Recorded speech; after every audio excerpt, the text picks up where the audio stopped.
ഇത് തയ്യാറാക്കാനായിട്ട് ഒരു പാനിൽ അല്പം എണ്ണ ഒഴിച്ചു കൊടുക്കുക. ഇതിലേക്ക് കടുകിട്ട് കൊടുക്കാം. ഉലുവയും അരിഞ്ഞ വെളുത്തുള്ളിയും സവോളയും ഇതിലേക്ക് ചേർക്കണം. എന്നിട്ട് നന്നായി വഴറ്റിയെടുക്കുക. ഇനി ഇതിലേക്ക് അല്പം കറിവേപ്പില കൂടി ചേർത്തതിന് ശേഷം ഒരു 2-3 മിനിറ്റ് നന്നായിട്ട് വഴറ്റിയെടുക്കണം. അടുത്തതായിട്ട് അരിഞ്ഞ തക്കാളിയും ഉപ്പും ചേർക്കാം. എന്നിട്ട് ആവശ്യത്തിന് മുളക് പൊടി ഇട്ടതിന് ശേഷം നന്നായിട്ട് ഇളക്കി മിക്സ് ചെയ്യാം. എല്ലാം നന്നായി ഇളക്കി യോജിപ്പിച്ചെടുത്തിട്ടുണ്ട്. ഇനി ഇതിലേക്ക് നമുക്ക് പുളിവെള്ളം ചേർത്ത് കൊടുക്കാം. പുളിവെള്ളം കൂടെ ചേർത്തതിന് ശേഷം നന്നായിട്ട് തിളയ്ക്കാൻ വിടുക.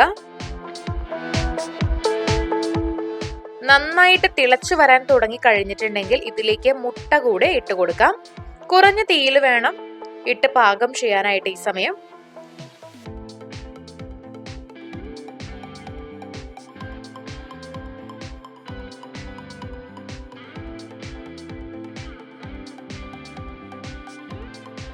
മുട്ട നന്നായിട്ട് ഉടഞ്ഞ് നല്ല ഒരു പാകത്തിനായി വരുന്നത് വരെ ഇളക്കി കൊടുക്കുക.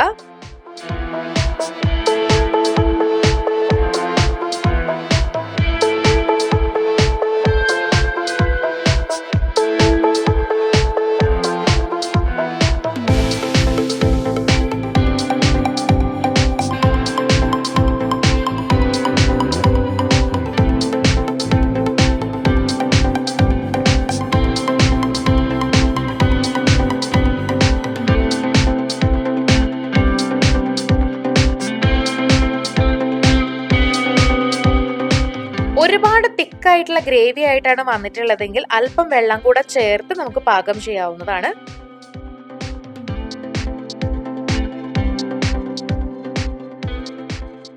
ഇവിടെ നന്നായിട്ട് പാകമായി വന്നിട്ടുണ്ട്. നമ്മുടെ ടേസ്റ്റി ആയിട്ടുള്ള മുട്ടക്കറി ഇവിടെ തയ്യാറാണ്. ചോറിന്റെയോ ചപ്പാത്തിയുടെയോ കൂടെ ഒക്കെ കഴിക്കാവുന്ന ഒരു അടിപൊളി കോമ്പിനേഷൻ ആണിത്. നിങ്ങളും വീട്ടിൽ ഇതൊന്ന് ട്രൈ ചെയ്ത് നോക്കുക, നിങ്ങൾക്കും ഇഷ്ടപ്പെടും. അപ്പോൾ വീഡിയോ എല്ലാവർക്കും ഇഷ്ടമായെന്ന് കരുതുന്നു. ഇഷ്ടമായെങ്കിൽ ലൈക്ക് ചെയ്യുക, ഷെയർ ചെയ്യുക. ഇതുപോലുള്ള കൂടുതൽ വീഡിയോകൾക്കായി സമയം മലയാളം സബ്സ്ക്രൈബ് ചെയ്യുക.